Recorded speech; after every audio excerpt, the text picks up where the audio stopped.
Alhijratu nabawiyatu tudhakiruna biahmiyati at-takhtiti wat-tanzimi.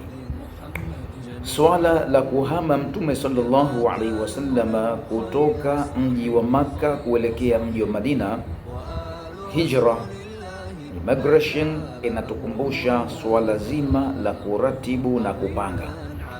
Alhayatu kulluna nidhamu, maisha yetu yote yanahitaji kuwa na nidhamu, yanahitaji kuwa na mipangilio, na ndio maana planning, mambo ya mipangilio au mipango, ikawa ni moja katika masuala muhimu katika maisha. Na ikiwa mtu hakuweza kupanga nidhamu ya maisha, basi maisha yatampangia nidhamu yeye ya kuishi, na ikiwa maisha yatampangia nidhamu mtu, basi yatampeleka maisha vile ambavyo maisha yanataka na si ambavyo yeye mwenye kuishi anataka. Na ndio maana tukaambiwa kila nafsi itazame kipi imetanguliza kwa ajili ya kesho, waltandhur nafsum ma qaddamat lighadin. Haya muhimu sana kuzingatia, lakini juu ya hayo yako mafunzo muhimu sana ndani ya mazingira hayo ya hijra.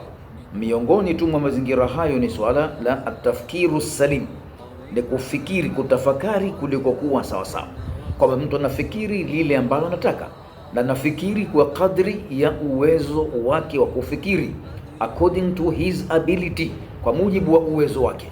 Lakini pia anaposhindwa kufika uwezo wake katika baadhi ya maeneo, yastashiru ghairahu min alkhubara, anashauri, anatafuta ushauri kwa watu wengine ambao ni wataalamu.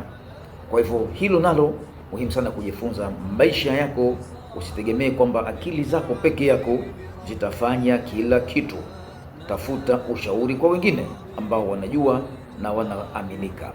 Zingatia haya kuelekea mwaka mpya wa Kiislamu. Badilika, jifunze, taalamika na elekea katika njia sahihi. Assalamu alaikum warahmatullahi wabarakatuh.